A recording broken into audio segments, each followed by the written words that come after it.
देखो इसमें दिया है यदि sec 4a बराबर cosec a माइनस 20, जहाँ 4a एक न्यूनकोण है तो a की वैल्यू हमें निकालनी है। तो सबसे पहले मैं क्वेश्चन लिख देता हूँ यहाँ पे, sec 4a बराबर हो जाएगा cosec में a माइनस 20।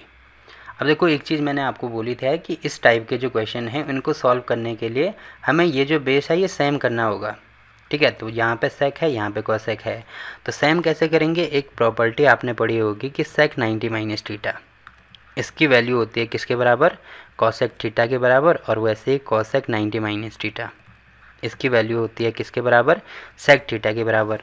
तो आप यहाँ पे देख रहे होंगे कि जो सेक 4a है, मतलब यहाँ पे थीटा की वैल्यू अगर मैं 4a ले लूँ तो यहाँ पर भी जाएगा 4a, तो सेक 4a के बदले में कॉसेक 90 माइनस 4a लिख सकता हूँ। तो यहाँ पे ये लिखो या कॉसेक 90 माइनस 4a लिखो, एक ही बात होगी ना, क्योंकि कॉसेक 90 माइनस 4a बराबर हो जाएगा किसके? सेक 4a के। तो वही चीज़ मैंने यहाँ पे लिखी है, तो ये हो जाएगा यहाँ पे कॉसेक में a माइनस 20।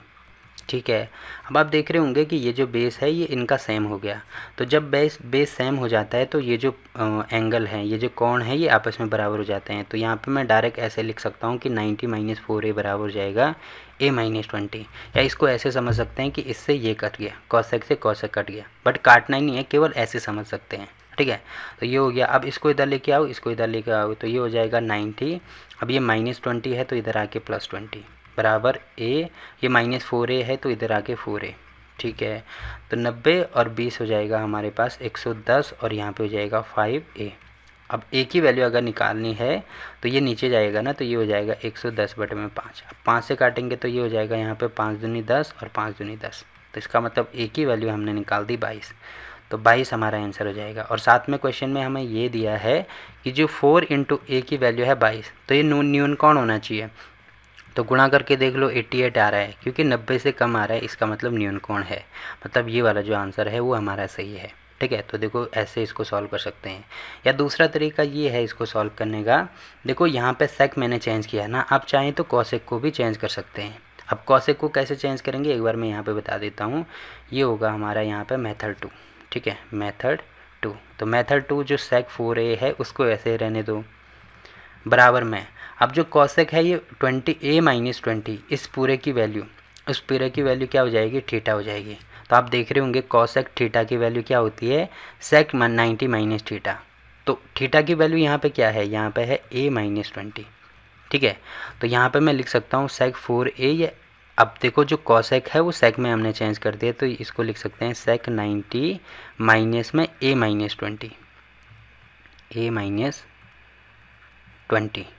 ठीक है, तो क्योंकि अगर मैं इसको थीटा मानता हूँ तो सेक 90 माइनस थीटा, सेक 90 माइनस थीटा होता है कॉसेक थीटा। तो ये लिखो या ये लिखो, एक ही बात होती है ना। अब देखो इनके बेस सेम हो गए, यहाँ भी सेक थीटा, यहाँ भी सेक थीटा।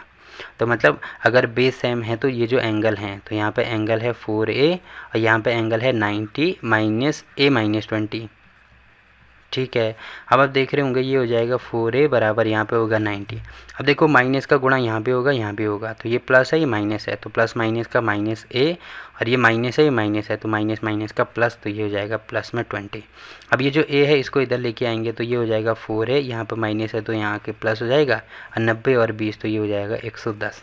ठीक है, तो यहाँ पे आ रहा है 4a प्लस a मतलब 5a बराबर 110, तो a की वैल्यू यहाँ से भी 22 आ रही है। ठीक है, तो आप इसको चेंज करें या इसको, मतलब दोनों में से किसी को भी चेंज कर सकते हैं, बट ये ध्यान रखना कि बेस दोनों में सेम होना चाहिए। तो देखो ये वाला टाइप भी है इसको सॉल्व करने का। तो ये वाला क्वेश्चन भी यहाँ पे कंप्लीट हो गया। और क्लास 10 के सभी चैप्टर की वीडियो आपको नीचे डिस्क्रिप्शन में मिल जाएगी। तो वहाँ पे मैंने हर चैप्टर की अलग से प्लेलिस्ट बना रखी है, तो उसमें कोई सा भी क्वेश्चन, किसी भी चैप्टर का कोई सा भी क्वेश्चन अगर आपके समझ में नहीं आ रहा है तो वहाँ पर जाके आप देख सकते हैं। ठीक।